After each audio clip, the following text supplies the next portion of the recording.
Bienvenidos nuevamente la gente de base de datos distribuidas. Bien, vamos a tocar un tema hoy, vamos a comenzar hablando sobre el problema de control de concurrencia en los sistemas de base de datos centralizados, para luego ir hacia ese problema de control de concurrencia en los sistemas de base de datos distribuidos. Los problemas de control de concurrencia son uno de los problemas más difíciles de implementar, o la parte más compleja de implementación en los sistemas de base de datos. Para poder tener un control, digamos, sobre las transacciones que se van ejecutando en el sistema. Además, también tienen un impacto bastante grande en cuanto al diseño físico de la base de datos y en cuanto a las estrategias de backup y de recuperación que van a tener las bases de datos. Así que es un área, digamos, bastante compleja y bastante delicada dentro de los sistemas de base de datos. Bueno, entendemos por una base de datos consistente cuando es una base de datos donde todas sus restricciones, sus constraints sobre los datos de la base de datos son satisfechas, ¿sí? Vamos a llamar a T como el conjunto de operaciones que se hacen sobre los datos de una base de datos. Bien, vamos a ver un ejemplo de una transacción. Supongamos que Alicia tiene dos cuentas bancarias, X e Y. En la cuenta X tiene 1.500 pesos, en la cuenta Y tiene 500 pesos y quiere transferir 500 pesos de X a Y. Es decir, que luego de realizar esta transacción, ambas cuentas deberían quedar con un saldo de 1.000 pesos, ¿sí? Cualquier otro valor en el saldo de la cuenta de Alicia, en el saldo de las cuentas de Alicia, sería una base de datos inconsistente. ¿Cuáles son las propiedades de una transacción, ¿sí? De una operación sobre una base de datos? ¿Sí? Eh, las bases de datos relacionales, centralizadas, incluso distribuidas que estamos viendo, se dice que son de tipo ACID, es decir, que implementan todas estas características que tiene que tener una transacción para mantener, digamos, la consistencia dentro de la base de datos, que son estas cuatro propiedades. La palabrita ACID viene de atomicidad, consistencia, aislación y durabilidad. Bueno, ¿cuál es la característica de atomización? Bueno, en una transacción se van a hacer todas las operaciones que ésta incluya, digamos, o no se hace ninguna, es decir, es todo o nada. No podemos implementar una transacción por la mitad, ¿sí? Consistencia, dice que toda transacción debe ser correctamente escrita por el programador. En cuanto a la aislación, una transacción debe correr sin interferir con otras transacciones. Acá este concepto de aislación lo pueden hacer una analogía con sistemas operativos en cuanto a que un proceso tiene que correr de una forma totalmente aislada del resto de los procesos. Es decir, que la multiprogramación de procesos es algo bastante similar a lo que sucede, digamos, con la múltiple concurrencia, digamos, de transacciones en un sistema de base de datos. Podemos hacer una analogía entre esos dos conceptos que ustedes ya manejan. Y después, por otro lado, la persistencia, la durabilidad, digamos, en cuanto a que los efectos que a los datos que ha actualizado, digamos, esta transacción persistan más allá de los fallos que pueden ocurrir en la base de datos, que los datos queden guardados en la base de datos. Bien, vamos a utilizar el concepto de ítem de datos, ¿sí? En este caso va a representar el saldo de la cuenta X. Recuerden, ítem de datos que representa el saldo de la cuenta X, es decir, que estamos hablando que el ítem de datos en este caso se refiere a una fila y una columna determinada de una tabla, ¿no? X se refiere al saldo de la cuenta X y al saldo de la cuenta Y. Esto es muy importante cuando estudiamos control de concurrencia porque el ítem de datos es como quien diría la unidad de medida, digamos, sobre la cual vamos a trabajar o sobre la cual se va a hacer el control de consistencia o el control de concurrencia, perdón. Entonces, por ejemplo, hay sistemas de control de concurrencia donde el ítem de datos no es una fila y una columna, sino una tupla completa, ¿sí? Entonces, los controles de concurrencia se hacen a nivel de la tupla, ¿sí? O de la tabla, ¿sí? Y no del ítem. Por supuesto, cuanto menor sea esa unidad de medida, posiblemente sea más complejo, digamos, el control que debamos realizar. Y por supuesto, menos restrictivo sea el mismo. Bueno, la transacción de Alicia entonces podría escribirse de la siguiente manera. Leemos el saldo de la cuenta X, leemos el saldo de la cuenta Y, decimos que el saldo de X es X menos 500 y el saldo de Y es Y más 500, escribimos el saldo de la cuenta X y escribimos el saldo de la cuenta Y. Una forma más resumida de expresar esta misma transacción sería, en este caso, la transacción la vamos a llamar T1, le vamos a poner un número de transacción. Realmente las transacciones se identifican a través de un número, y las operaciones de lectura y escritura ahora le adosamos ese número de transacción para saber que corresponde a la transacción 1, y cuando queremos leer ponemos una R, cuando queremos escribir ponemos una W. Entonces vamos a tener una operación de lectura sobre el saldo de la cuenta X, otra de Y, y luego una escritura sobre X sobre Y. Bien, si las queremos escribir en forma horizontal, también se puede escribir de esta manera que está acá. Separamos por comas cada una de las operaciones de la transacción 1. Bien, ahora agregamos otra transacción, la transacción 2, que pretende sumar 200 pesos al saldo de la cuenta Y de Alicia. La transacción 2 podría escribirse como leer el saldo de la cuenta Y, sumarle 200 pesos y escribirla. Resumida, se puede expresar también de esta manera: read 2 de Y, W2 de Y. ¿Sí? Una operación de lectura y escritura sobre el ítem de dato Y. Bueno, podemos ver acá que podemos llegar a tener problemas en la ejecución de estas dos transacciones en forma concurrente sin aislación, es decir, cuando una transacción puede interferir con la otra, podrían darse el caso de resultados totalmente diferentes. Recordemos que tanto la cuenta X tenía 1.500 pesos y la cuenta Y tenía 500 pesos. Dice, T1 transfiere 500 pesos de X a Y y T2 lo que hace es sumar 200 pesos a Y. Una ejecución posible, como pueden ver ustedes acá, sería leer el saldo de X, que son 1.500, leer el saldo de Y, que son 500, leer el saldo de Y, que son 500, pero la lectura la hace en la transacción 2. Fíjense acá que acá tenemos la transacción 2. Si la transacción 1 escribe el saldo de Y, le estaría restando los 500 pesos, con lo cual grabaría acá 1.000 pesos para el saldo de Y.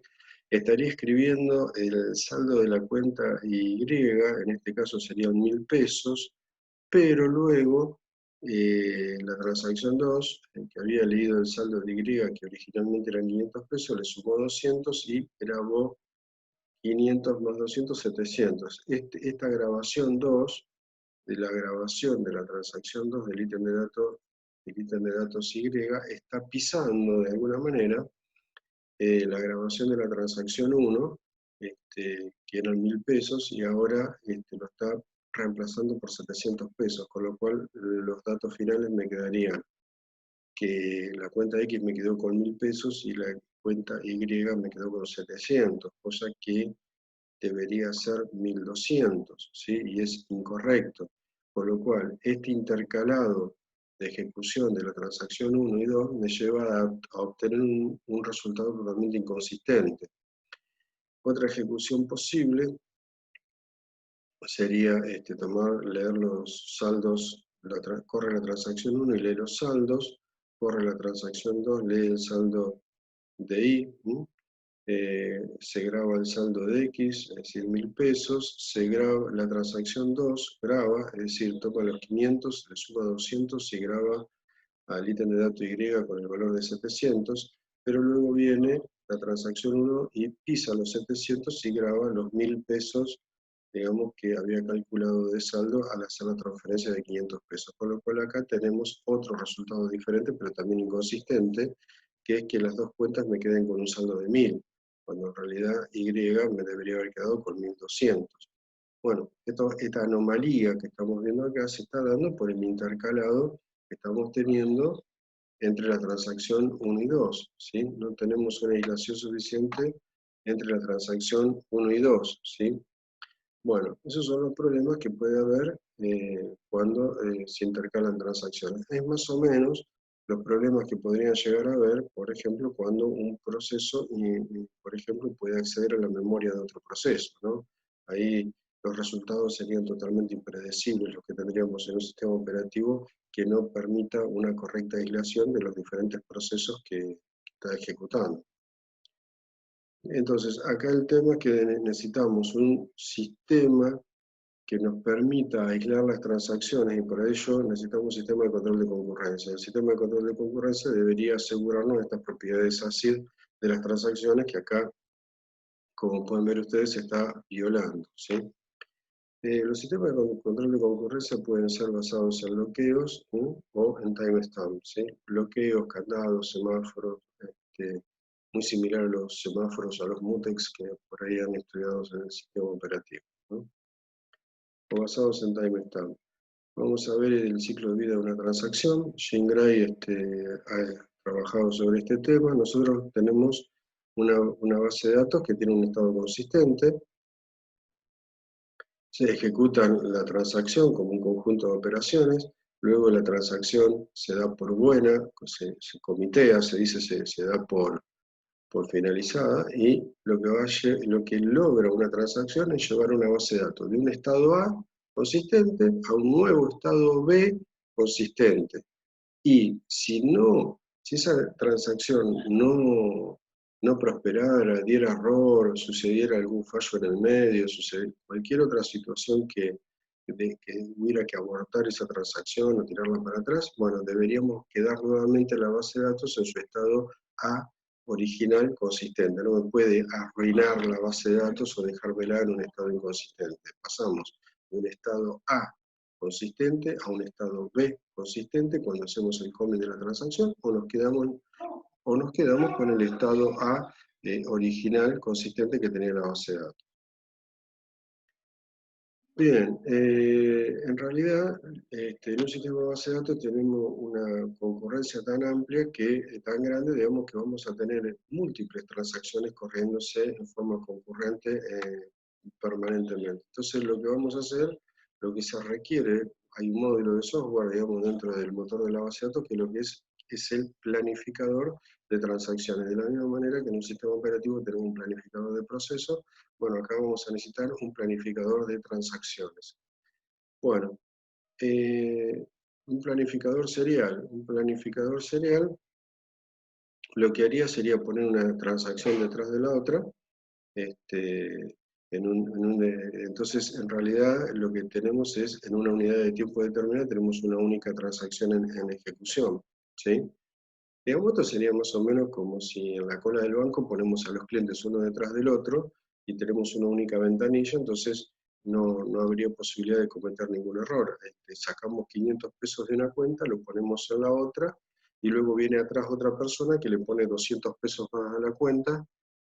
Por más que se trate de los mismos ítems de datos, como van uno detrás del otro, no hay posibilidad de que la cuenta de Alicia nos quede con los saldos incorrectos. Es decir, que si las transacciones las pusiéramos una detrás de la otra y no tuviéramos ese solapamiento entre las transacciones, la concurrencia, la simultaneidad, el paralelismo que tenemos en las transacciones, evidentemente no habría ningún tipo de inconsistencia si las serializáramos, ¿sí? Bien, el problema es que un planificador serializable hoy en día es inaceptable por el tema de la performance, ¿sí? Sería extremadamente lento y estaríamos perdiendo todas las ventajas del paralelismo, ¿no? que nos da esto, y que si vamos a encolarlos a todos los usuarios, imagínense lo lento que sería todo el sistema. Así que por lo tanto se han pensado en el diseño de planificadores que sean paralelos, ¿sí? Que permitan la ejecución de múltiples transacciones al mismo tiempo. Permitir el solapamiento de transacciones en el tiempo. Básicamente se pueden solapar transacciones, ¿sí? El ejemplo de Alicia que vimos, el problema era porque estábamos haciendo operaciones conflictivas. Entonces ahora tenemos que definir muy bien lo que son las operaciones conflictivas. Son operaciones de lectura y escritura sobre un mismo ítem de datos, ¿sí? Pero, por ejemplo, si hubiera otras transacciones que nada tienen que ver con X y con Y, podrían correr tranquilamente en paralelo y no generarían ningún tipo de inconveniente. El inconveniente está, o la definición de operación conflictiva está, cuando se trata de más de una transacción que acceden al mismo tipo de datos, al mismo ítem de datos. ¿Cuándo no es conflictivo? Cuando ambas transacciones leen el ítem de datos. Es el único caso en donde no hay conflicto. Cualquier otra situación es conflicto. Es decir, que lea o que grabe o que grabe, que lea y que grabe, cualquier otra combinación que no sea solo lectura, es un problema, digamos, para un sistema de control de concurrencia. Sobre un mismo ítem de datos estamos hablando. Bien, entonces estas operaciones conflictivas, digamos, sobre un mismo ítem de datos es lo que nos llevan a estas anomalías en la transacción y esas anomalías a la inconsistencia de la base de datos. Bueno, básicamente el planificador lo que tiene que hacer es asegurarnos la consistencia de esa base de datos, de que todas las transacciones que vamos a ejecutar, digamos, en la base de datos bajo la planificación que nos está dando este planificador, no nos generen una inconsistencia en la base de datos, es decir, que los saldos de Alicia sean los correctos, ¿sí? Habíamos dicho entonces que un planificador serie no es aceptable, por lo tanto, lo que tenemos que hacer es utilizar un planificador que sea paralelo, pero que nos dé lo que se denominan planificaciones equivalentes. Las planificaciones equivalentes son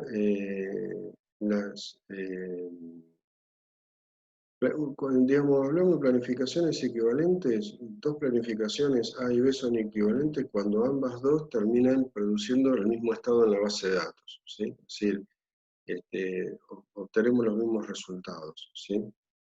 Cuando terminan leyendo y escribiendo los mismos valores. Esos son dos planificaciones equivalentes, ¿sí? Bueno, vamos a llamar S1 y S2 a dos planificaciones por schedule, ¿no? En inglés, S1 es una planificación de tipo paralela, mientras que S2 es una planificación serie, ¿sí?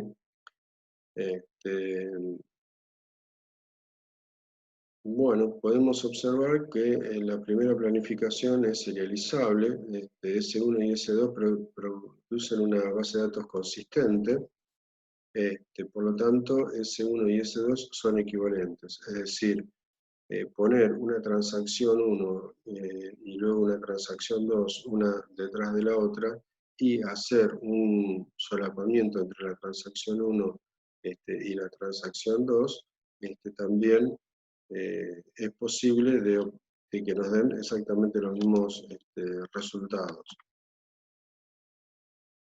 Bien, el orden de commit. El orden de dos operaciones conflictivas en dos transacciones distintas determina el orden de commit de una planificación serializable equivalente. Bueno, en el estudio, digamos, de sistemas de control de concurrencia hay ciertas reglas, y esta es una de ellas, ¿sí? El orden de aparición de esas operaciones conflictivas es relevante porque ese orden determina, digamos, el orden de commit que tienen que tener las transacciones. Por ejemplo, si primero apareció el ítem de datos X tomado por la transacción 1, y luego ese mismo ítem de datos se pretende, supongamos que una lo lee y la otra lo pretende grabar. Bueno, entonces, el orden de commit sería, si primero apareció la transacción 1, sería primero hacer el commit de la transacción 1 y luego hacer el commit de la transacción 2, ¿sí? Entonces, en el orden en que se han dado esas operaciones conflictivas es en el orden en que se tendría que hacer el commit de cada una de las transacciones. ¿Para qué? Para obtener de esta manera una planificación serializable. Por ejemplo, dice, si R1 lee el ítem de datos, la transacción 1 lee el ítem de datos X y la transacción 2 pretende grabar X, bueno, primero tengo que hacer commit de 1 y luego commit de la transacción 2. ¿Sí? Dos transacciones pueden tener operaciones conflictivas más de una vez. Claro, pues pueden estar compartiendo no X, sino varios ítems de datos. ¿Sí? Y por ende pueden tener más de una operación conflictiva. Entonces, el sistema de control de concurrencia lo que va a hacer es ir armando órdenes de commit parciales. Es decir, a medida que van avanzando las transacciones, bueno, apareció una transacción conflictiva, bueno, el orden de commit es primero la transacción 1 y luego la transacción 2. ¿Sí? Entonces, para una planificación es serializable si y solo si ninguno de los órdenes de commit son contradictorios. ¿Sí? Los órdenes parciales de commit son no contradictorios cuando si nosotros hacemos un gráfico de los mismos, en el orden total de commit no nos da un gráfico acíclico. ¿Sí? Es decir, no podemos tener como un loop, digamos, dentro de esos órdenes parciales de commit, ¿sí? Yo, por ejemplo, no podría decir que el orden de commit es T1, T2, después T2, T1, porque eso me daría un gráfico cíclico y por lo tanto sería no serializable, ¿sí? Todos los órdenes parciales de commit me tienen que dar gráficos acíclicos, ¿sí? Eso sería una manera de poder identificar planificaciones que no sean serializables. Bien, una planificación es serializable si solo si es equivalente a una planificación serial. ¿Sí? Bueno, ¿qué sucede entonces con los sistemas distribuidos? Porque aparte, acá, además de los sistemas de control de concurrencia locales, también vamos a tener el sistema de control de concurrencia global.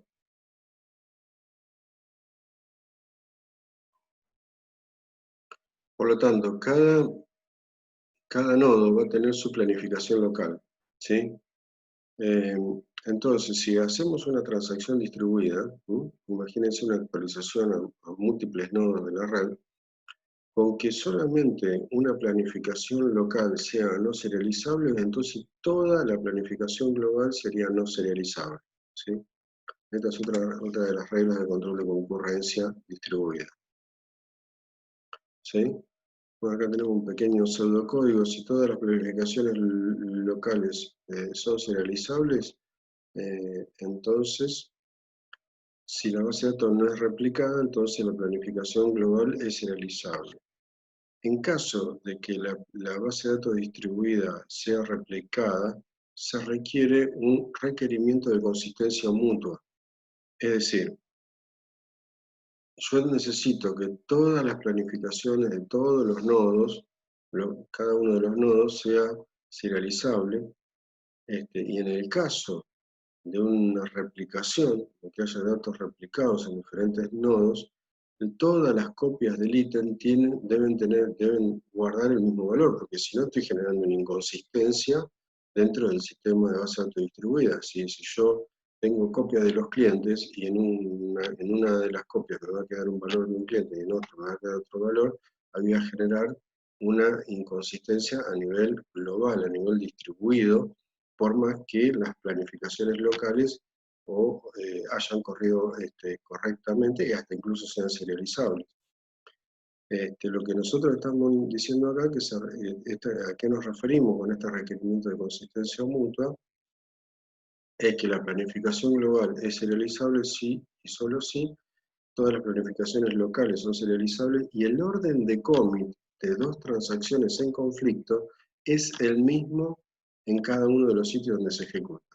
Es decir, si hay un conflicto entre la transacción 1 y la transacción 2 y el orden de commit en el nodo 1 fue T1, T2, en el nodo 2, 3, 4, 5, N, siempre tiene que ser T1, T2. Un solo nodo que lo haga al revés, que haga T2 y luego T1, va a ser suficiente para que la copia me quede con un valor inconsistente. Es decir, no puedo aceptar ese tipo de situaciones. Los órdenes parciales de commit tienen que ser exactamente el mismo en todos los nodos del sistema distribuido.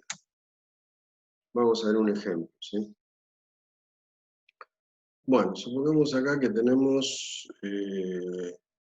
para seguir alimentando mi egocentrismo, acá se trata de que Cherencio gana 1.000 pesos, ¿sí? Entonces, en la sede de Luján nos van a dar un 10% de aumento, pero el Chivilcoy nos va a dar 200 pesos de aumento, ¿sí?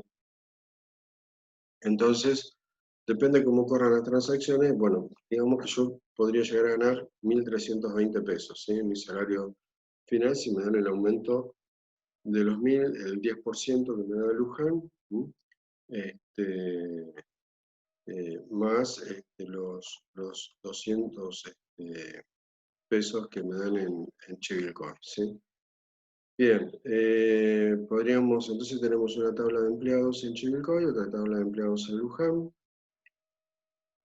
Acá tenemos la transacción 2, sería la de Luján, la transacción 1 sería la de Chivilcoy, donde tenemos que leer ese ítem de dato X y sumarle 200 pesos, que sería el salario, mi salario en este caso.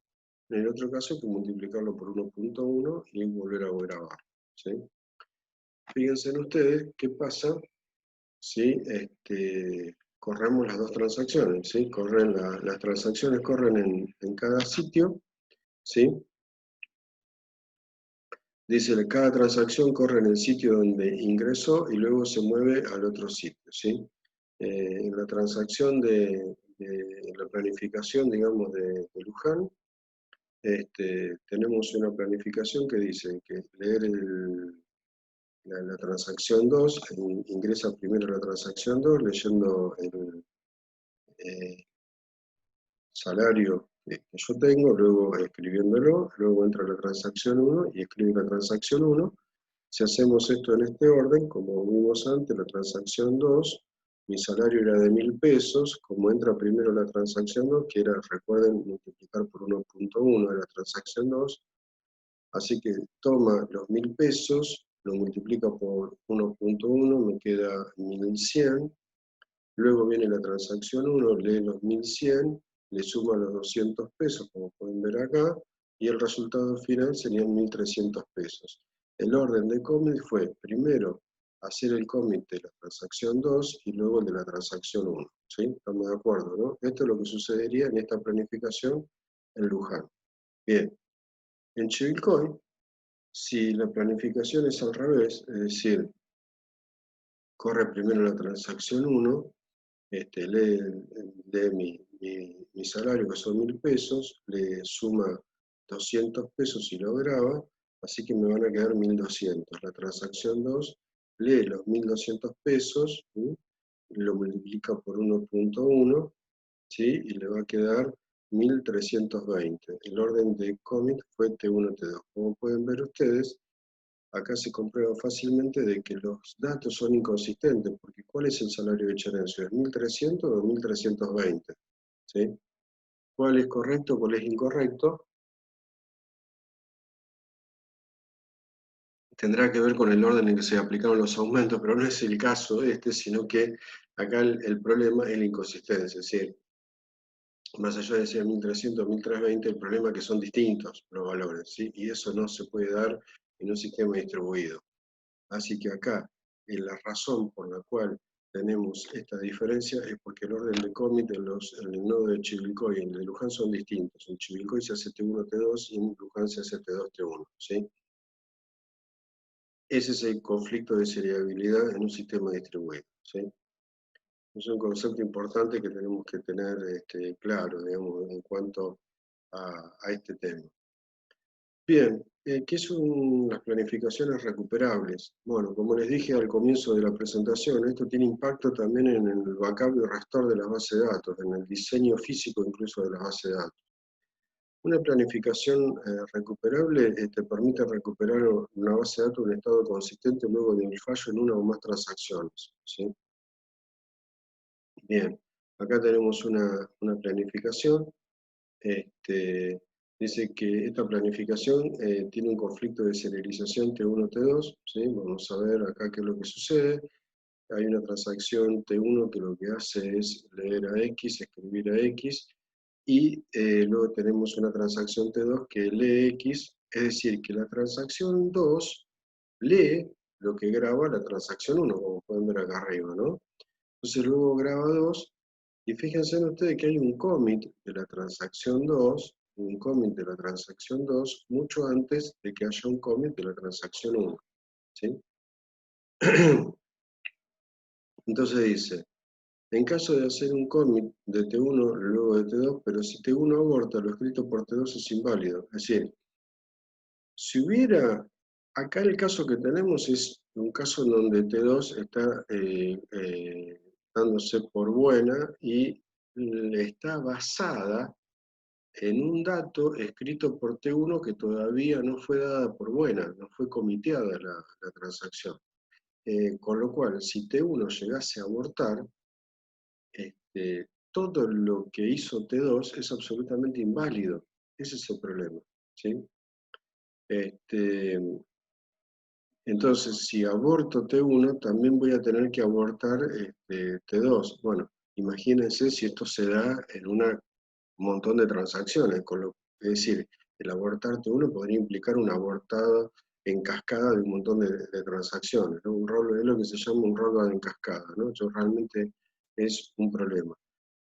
Recuperar una base de datos anterior, digamos, a la planificación esta que acabamos de ver, sería difícil o casi imposible, porque esa planificación es una planificación no recuperable.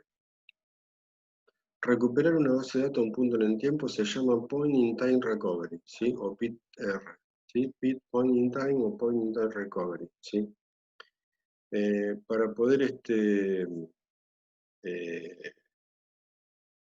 para poder lograr hacer un point in time recovery, digamos, de esta base de datos, lo que hay que hacer es demorar el commit de T2 hasta que lo haga T1. Es decir, no, si hay un conflicto T1-T2, nos tenemos que asegurar que primero se haga el commit de la primera transacción y luego recién de la siguiente transacción. Lo que tenemos que hacer es demorarlo. Digamos, se supone que la transacción 1 va a terminar correctamente, ¿no?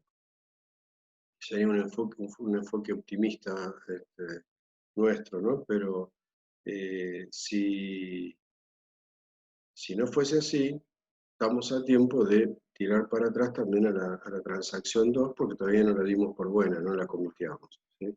Esa es un poco la idea. Es decir, si una transacción se basa en los datos que escribió otra, bueno, primero hay que dar por buena la transacción anterior para no quedar, como quien diría, colgado del pincel, ¿no? De datos que son totalmente inválidos. Bien, los controles de los sistemas que se han desarrollado a lo largo de la historia, ¿no? de las bases de datos, en los sistemas centralizados pueden estar basados en bloqueos o en timestamps, ¿sí? Y también en un enfoque pesimistas u optimistas, ¿sí? Esas son las clasificaciones que podemos hacer este, de los sistemas de control de concurrencia, ¿sí? Optimista versus optimista, bueno, nosotros podemos, digamos, la idea de los sistemas pesimistas es que va a haber una alta tasa de conflictos, de operaciones conflictivas, tratan de identificar los conflictos y sincronizar las transacciones, ¿sí? Y hacen rearranque frecuente de transacciones, mientras que los optimistas asumen que una tasa baja de conflictos o de operaciones conflictivas muy baja, tratan de demorar la sincronización de las transacciones y hay un rearranque infrecuente de transacciones, ¿sí? La matriz de bloqueos, ¿sí? Determina si un ítem puede ser bloqueado por más de una transacción al mismo tiempo. Tenemos bloqueos de lectura y bloqueos de escritura.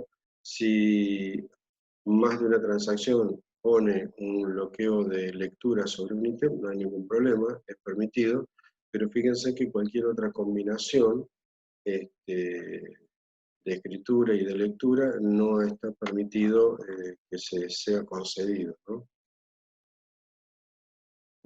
Tenemos un algoritmo que se llama 1PL, que es el algoritmo de pasado en bloqueos, digamos, de una sola pasada.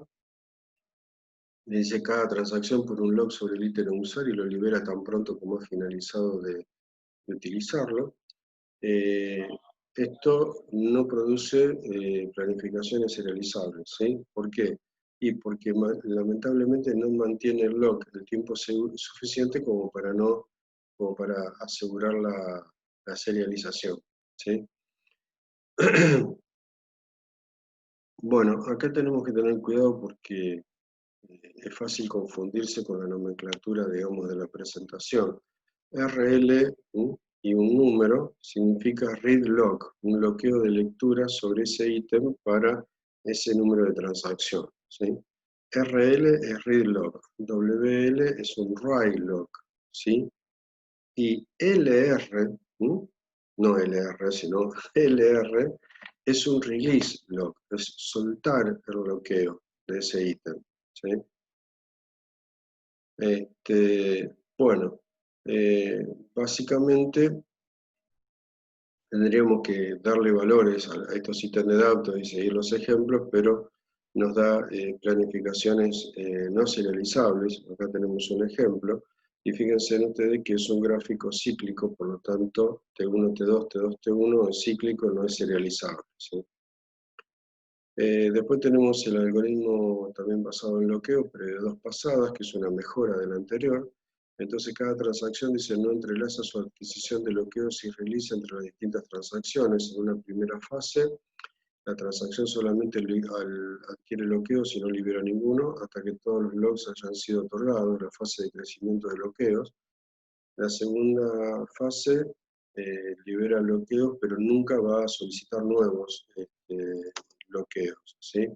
Es decir, que acá básicamente los bloqueos se mantienen más tiempo, hasta que no se ha terminado de utilizar el ítem de data, no lo están liberando, con lo cual esto sí me permite entonces una planificación serializable, ¿sí? Bueno, las bases de datos modernas están utilizando cada vez con mayor frecuencia los algoritmos de control de concurrencia basados en timestamp. Timestamp se refiere básicamente a la edad de la transacción. Es decir, digamos, es bastante engorroso utilizar realmente la fecha hora, digamos, para cada transacción, pero en realidad lo que se hace es se enumeran las transacciones. Entonces ya sabemos que la transacción 1 es más vieja que la transacción 2. La transacción 2 es más nueva. Entonces, por lo tanto, el timestamp de la transacción 2 va a ser más nueva. Así, a partir de un contador es una forma bien sencilla de saber este, qué transacción es más nueva que otra. Tenemos entonces tres reglas para reforzar la seriabilidad. Regla de acceso dice cuando dos transacciones acceden al mismo tiempo al mismo ítem, siempre ingresa la transacción más vieja, ¿sí? Entonces de esa manera le permite siempre darle prioridad a transacciones nuevas, a transacciones viejas. ¿Por qué? Porque lo peor sería que una transacción nueva leyera un valor o se basara en un valor que fuese incorrecto. Fuerza la transacción más nueva dice a esperar hasta que la transacción más vieja haga commit, ¿sí? Entonces, de esa manera, nunca una transacción nueva estaría basada en un dato que luego fuese modificado por una transacción más vieja. Regla de transacción tardía. Una transacción vieja dice no tiene permitido leer o grabar un ítem que está siendo grabado por una transacción más joven. Regla de espera de transacción joven. Una transacción joven puede leer o grabar un ítem que ha sido escrito por una transacción vieja. Son estas tres reglas que nos van a permitir obtener, digamos, seriabilidad en un algoritmo de planificación de control de concurrencia basado en timestamp, ¿sí? Algoritmo basado en timestamp, acá tenemos otro algoritmo, una escritura dividida en dos fases, pre-write y commit, y por otro lado la lectura. RTS significa read timestamp, el tiempo de X sería el RTS de X sería cuál fue la transacción más joven que leyó a X, ¿sí? Y el WTS sería cuál fue la transacción más joven que ha grabado a X, ¿sí? Bien, tenemos el algoritmo de pre-write. Bien, si el timestamp de la transacción es menor, digamos, al read timestamp de X, o bien si el timestamp de la transacción es menor al write timestamp de X, significa que X ha sido excedido por una transacción más joven, por lo tanto esta transacción es muy tardía. Se hace un rollback o un restart de esta transacción. ¿Para qué? Para que esta transacción adquiera un timestamp más nuevo, más joven, ¿sí? Caso contrario, se cambia, pues todo está en memoria, ¿no? Hasta que no se den por comiteadas, todo esto está en un buffer de memoria, digamos, está todo en borrador, y si se cambia el buffer para la transacción sub i con el timestamp de t sub i. Ahora t sub i está pendiente de commit. Dice, para hacer un commit de un ítem, T1 dice, T sub i intenta hacer un commit de X para todo T sub J más viejo y pendiente. T1 va a esperar a que todas las otras transacciones más viejas hagan commit o aborten, ¿sí? Y luego de eso recién, esta T sub i va a hacer el commit de X y va a actualizar el write timestamp de X, ¿sí? Para poder leer un ítem, una transacción, la transacción T1 intenta leer a X, ¿sí? Para poder hacerlo pregunta si el timestamp de la transacción es menor al write timestamp de X. X ha sido escrito por una transacción más joven, en tal caso tiene que hacer un rollback y un restart de la transacción. Y si no, para todo T sub J más viejo y pendiente, T sub I espera hasta que todo T sub J haga commit o aborte. T sub I lee el valor de X y actualiza el timestamp de X. Bien, los algoritmos de control de multiversión es el que utiliza Fiverr, en este caso utiliza un sistema de multiversión desde el año 80, la década del 80, digamos, fue una pionera, digamos, en la implementación de este tipo de algoritmos. En el caso de otras bases de datos, como el caso de Oracle, SQL Server, a lo largo de la historia han tenido algoritmos basados en bloqueos y han cambiado esos algoritmos hasta actualmente que utilizan sistemas multiversión también, ¿sí? O sistemas similares al de multiversión o simulan la multiversión usando bloqueos, pero bueno, han variado muchísimo su forma de control de concurrencia, mientras que esta base de datos lo mantiene desde hace tiempo, lo cual realmente hace ver lo avanzado que estaba Borland en su momento cuando pensaron o diseñaron la base de datos para que trabaje de esta forma. Realmente es muy, muy destacado el trabajo que han hecho los técnicos de Borland. Bien, ¿cuál es la idea de un algoritmo multiversión? Dice, bueno, la idea es tener, en vez de tener, porque acá el problema es que tenemos un ítem, dijeron, bueno, si tenemos un X, y X, ¿qué pasa si en vez de tener un X tenemos muchos X? ¿No? Entonces, yo puedo tener X que los pueda leer y que eso no me penalice. Es decir, yo podría estar viendo una versión previa de la base de datos, pero si yo solamente pretendo leerlo, no hay ningún problema, entonces no estoy penalizando las lecturas. El problema de los algoritmos basados en bloqueos, digamos, al tener una única versión de X también, este, y no multiversión, y basado en bloqueo, es que me van a penalizar muchísimo las lecturas, ¿sí? Entonces, se mantienen en un sistema multiversión, se mantienen múltiples versiones de X. Dice, cada transacción que graba X, en realidad lo que hace es generar una nueva versión de X. Entonces, genera una nueva versión de X. Dice, el sistema no tiene que bloquear la lectura de X, siempre hay una transacción que encuentra un X escrito por otra transacción, tal que esa otra transacción tenga un timestamp, mientras que esa transacción tenga un timestamp menor al del ítem, digamos, X que se pretende leer. Es decir, que al ir generando nuevas versiones de X, yo voy a tener también es como que puedo generar de la misma base de datos múltiples estados o múltiples versiones de la base de datos, en realidad también. Entonces, bueno, si yo estoy en la transacción 100, yo voy a ver una imagen de la base de datos consistente para una transacción 100, hasta donde puede ver la transacción 100. Pero eso no significa que sean todos los sistemas de datos que existen, porque si en otra, si al mismo tiempo, en otra terminal yo tengo otro usuario que está por la transacción 120, el otro usuario va a ver una versión de la base de datos más actualizada que la que estoy viendo yo.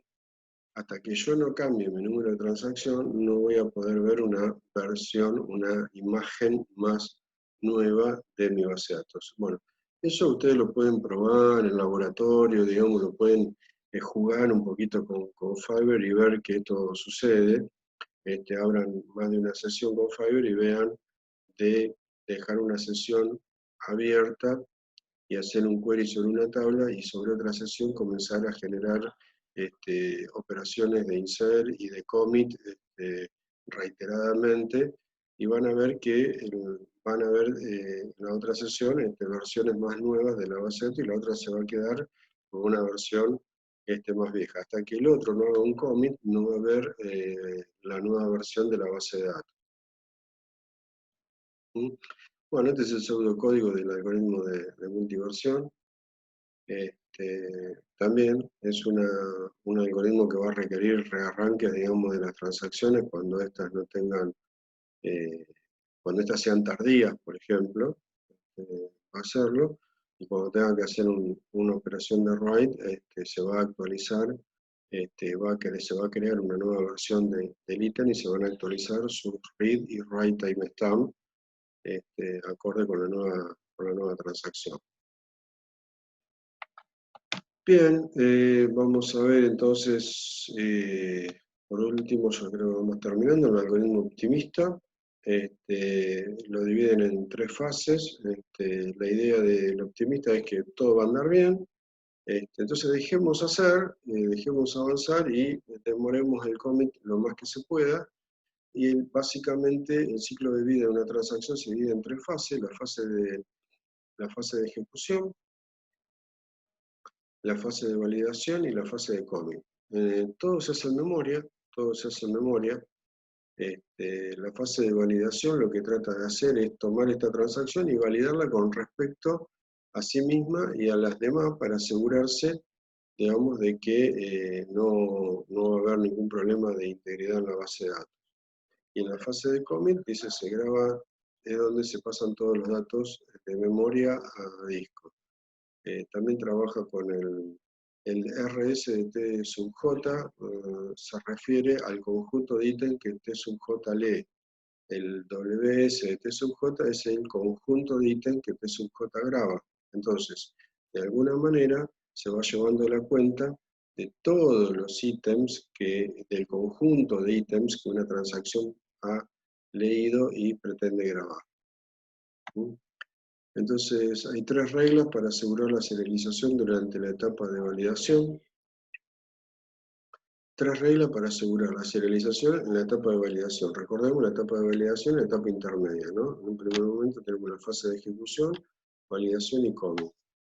En la etapa de validación se aplican 3 reglas, ¿sí? 3 reglas para asegurar serialización. Para todo T sub I, todo T sub J, donde T sub I lee lo que graba T sub J, si este es el caso donde T sub I lee lo que graba T sub J. Después el otro caso es donde T sub I graba lo que lee T sub J, es decir, lo que la transacción 1 graba la transacción 2, o la transacción 1 graba lo que lee la transacción 2, o la transacción 1 graba lo que graba la transacción 2. Entonces cubre todas las posibles combinaciones que se puedan dar, ¿sí? De conflicto, digamos. Esa es la lógica en la que se basan estas 3 reglas, ¿no? Entonces dice, lo que hace es analizar, digamos, el impacto, digamos, que va a tener dependiendo en qué momento se haya dado, digamos, eh, o en qué estadio o en qué avance esté cada una de las transacciones, ¿sí? Bien, dice la etapa en el caso de la regla 1, dice que la etapa de ejecución de T sub I no puede solaparse con la etapa de commit de T sub J.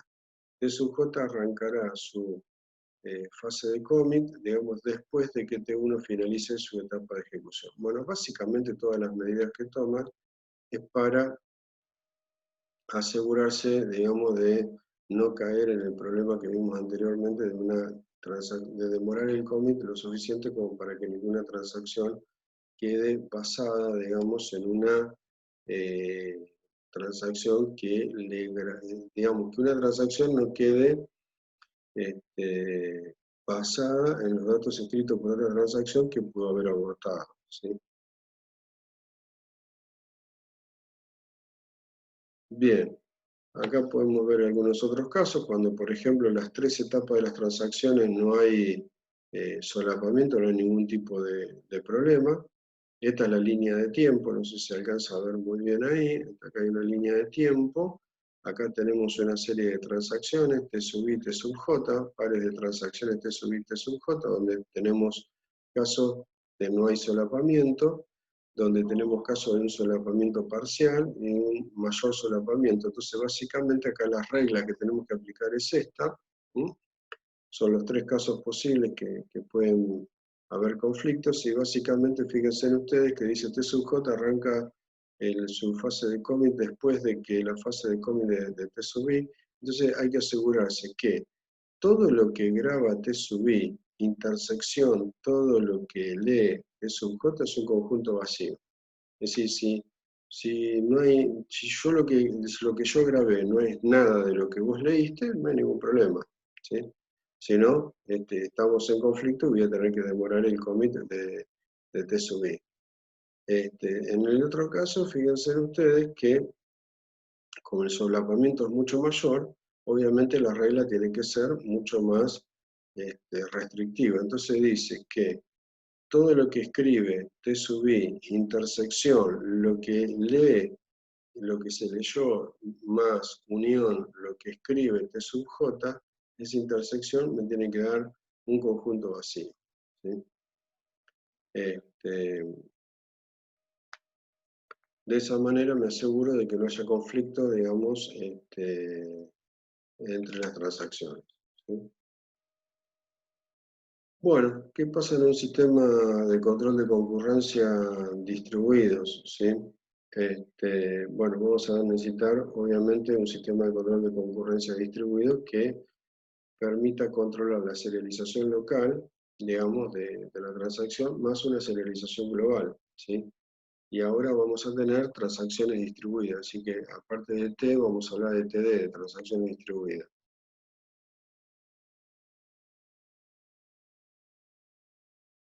Dice, 2 requerimientos para el conjunto de transacciones distribuidas.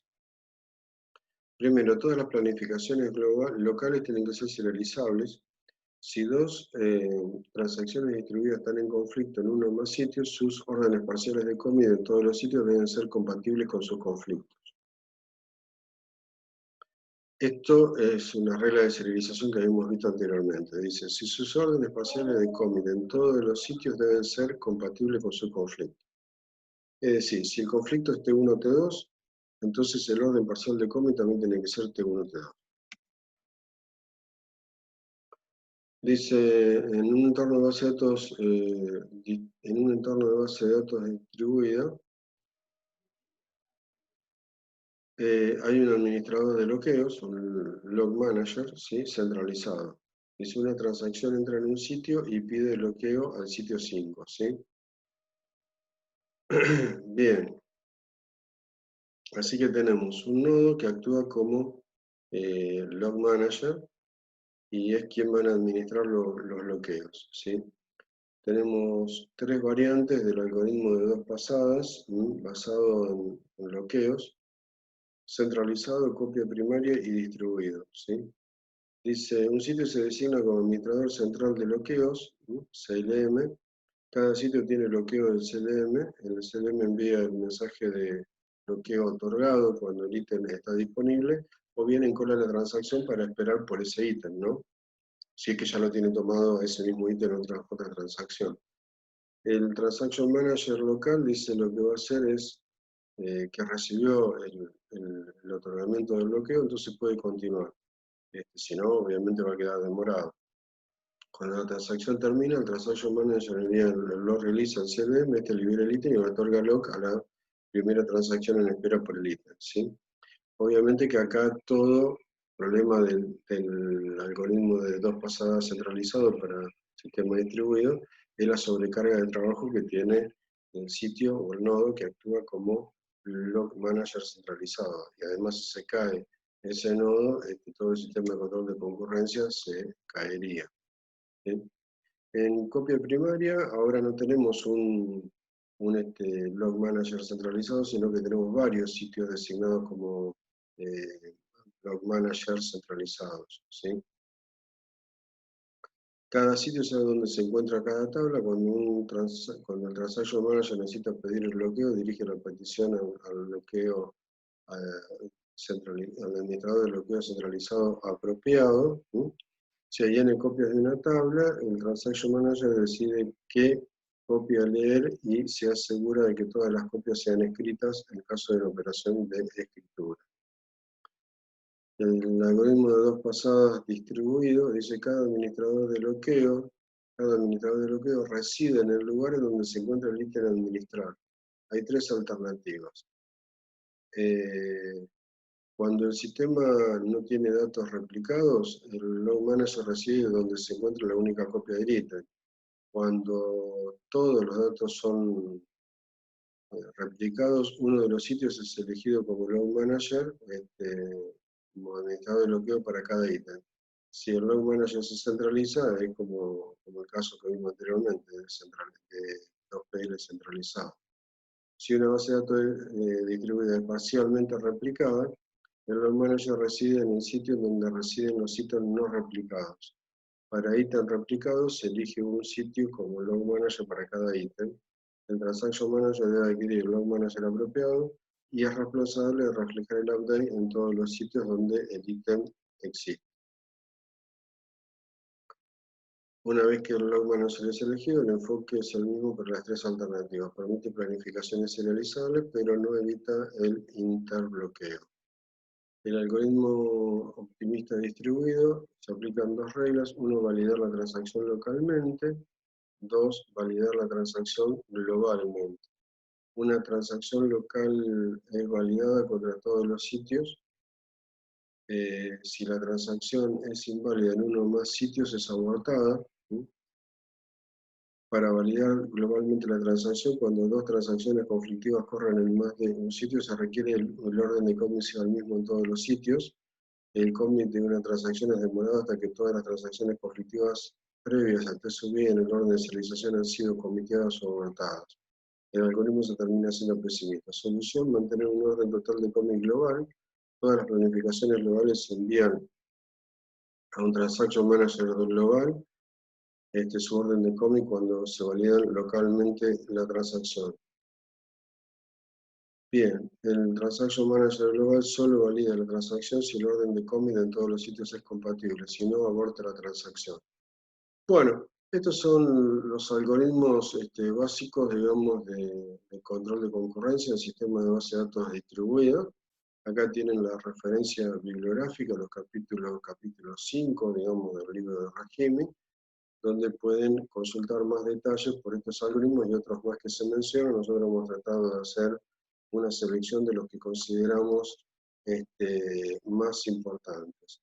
Bueno, esto es todo. Muchísimas gracias.